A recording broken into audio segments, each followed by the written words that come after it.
Pag-usapan natin ngayon ang pinaka-latest na post ni Mr. J. Sonza. 2 hours ago, ipinost niya ito. Basahin ko lang ha. Kalat na kalat ngayon sa ginanap na Malacanang Fellowship, ipinagyabang allegedly ni Mrs. Liza Marcos sa mga bisitang Congress people na kaya niyang bayaran ang Iglesia ni Cristo para huwag nang ituloy ang nakatakdang rally versus impeachment. Wow! Heavy naman, Tiang Liza. Is this true, Mrs. ng President? Question mark. So, nagtatanong si Mr. J. Sonza. Parang nakakaloko itong si Liza Marcos sa iglesia. Ano? Naliliitan ka sa INC, madam? So, halos lahat nagtatanong, question mark. Okay. Kahapon, may post na naman na ganito si Sir Jason tungkol naman kay Speaker Martin Romualdez. Sabi niya, totoo ba na na-heat stroke si Speaker Martin Romualdez at dinala siya sa St. Luke's Hospital? Napakaingay ang chatter. So, nagtatanong. So, sa comments, naglagay ng comments si Jason na please lang ang Office of the Speaker to issue a statement regarding this matter dahil karapatan ng mamamayang Pilipino para malaman ang kalusugan o kalagayan ng fourth highest official of the land. So, ako, binantayan ko kung meron na bang statement ang Speaker of the House, Office of the Speaker. Wala akong nabantayan. I don't know sa inyo mga kaibigan, baka meron kayong nabasa na pahayag ng Office of the Speaker tungkol sa alleged nangyari sa kanya na heat stroke. Ang mga nababasa ko, mga post o mga blog na nagsasabi tungkol yan nga, totoo nga.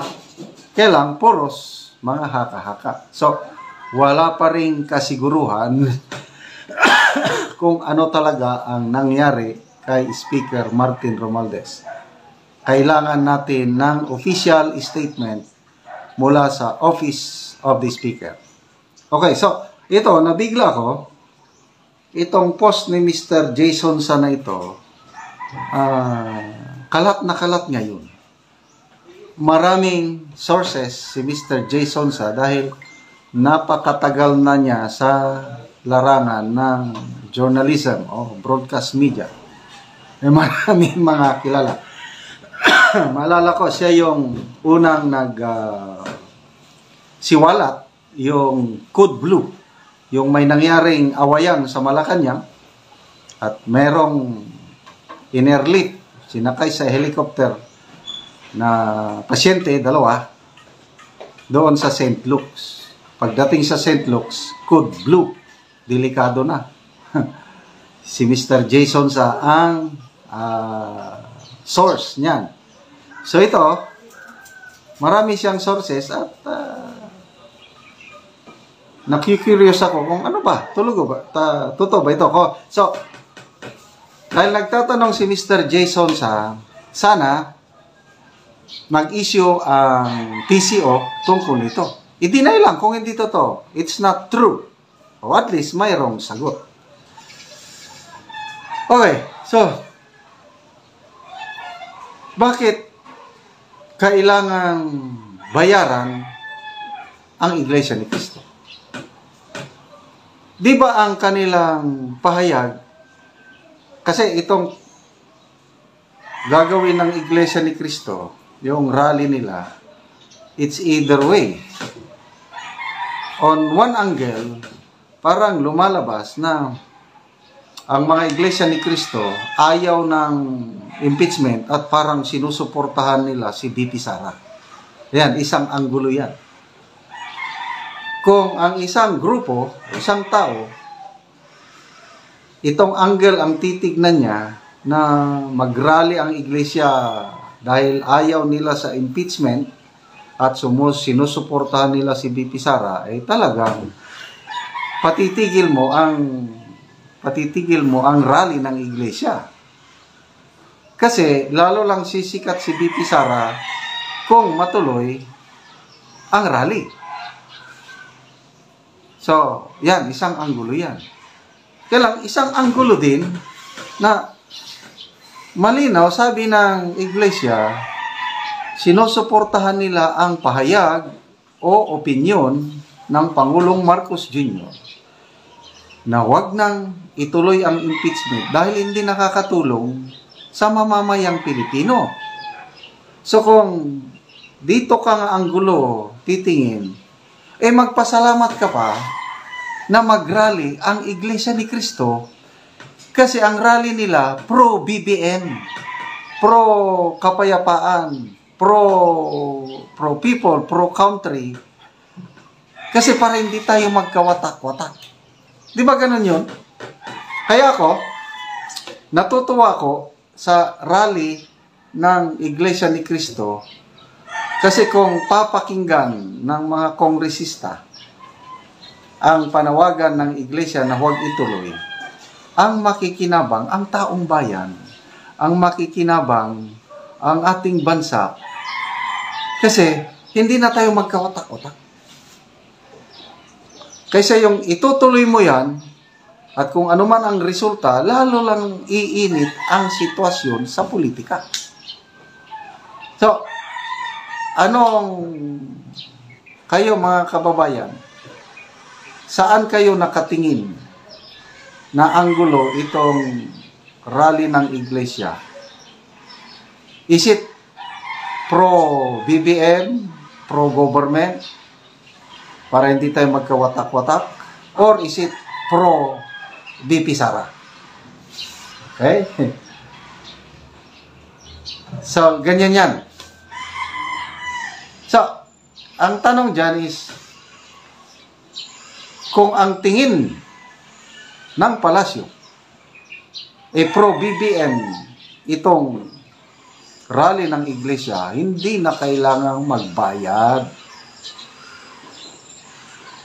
Dapat hikayatin pa ang Iglesia ni Cristo na ituloy ang rally kasi pabor ito sa Administrasyong Marcos kasi yun ang opinion ng Pangulo.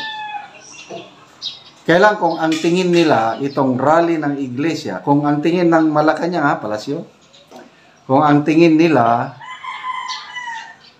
ay ang rally ng iglesia is pabor kay BP Sara, yun, gagawa sila ng hakbang para hindi matuloy. Kanina, may narinig akong vlog, si Congressman Marcoleta mismo, magsama ako sa rally.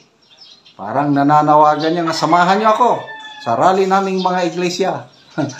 Maraming gustong sasali sa rally ng iglesia. Nagtatanong yan si Crisette Laureta Chu. Pwede ba kaming sumama? Non-IMC member. So, hindi ko alam ang sagot nun eh. Dapat, sana mag-comments kayo dito. Mga nanonood na Iglesia ni Cristo kung pwede bang sasama. Sa tingin ko, hindi pwede. Dapat mas maganda, solid iglesia lang ang mag-attend. May kaibigan akong bishop ng mga evangelicals or protestant. Una, sabi niya, mag-organize sila ng localized rally. Dito sa Mindanao, taga Caraga region, itong kaibigan ko na bishop. But sabi niya, magawa sila ng position paper.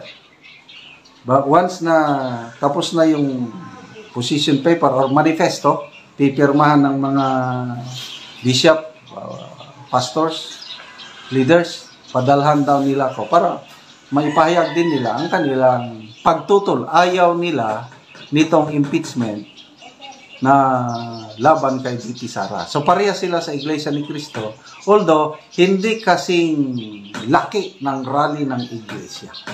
Kasi ang Iglesia worldwide, itong Protestant, Evangelicals, whole country, nandyan sila. Kailang kanya-kanyang pananaw ang mga leaders, walang iisang decision. Kaya local sila.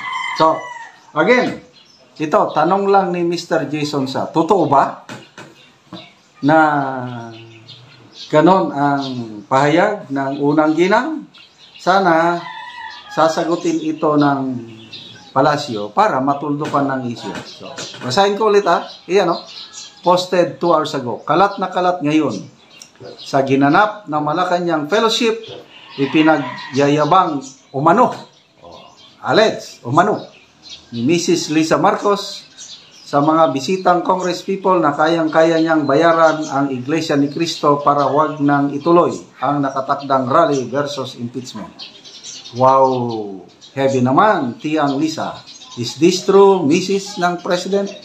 Parang nakakaloko itong si Lisa Marcos sa Iglesia. Nalilitan ka sa INC, madam? Okay, magbasa lang ako sa mga comments. Ang Hilito Buluran, sabi niya, corrupting Congress only in the Philippines. Gatus Victor, sanay na sanay sila sa ganyan, manunuhol gamit pera ng Pilipinas. Adora Reyes, yan, gawin nila halos lahat ng nasa gobyerno, sinusuhulan nila ng pera ng taong bayan. Sana wag magpabayad ang INC kasi ang alam ko para sila sa katotohanan at may dignity sila. Okay, ito Roberto Ocampo, malabo iyon. INC ako. Ito Roberto Ocampo, INC ako. Mayaman kami, hindi kami bayaran. Lalo ang executive minister hindi papayag. Never in her dreams. Sabi.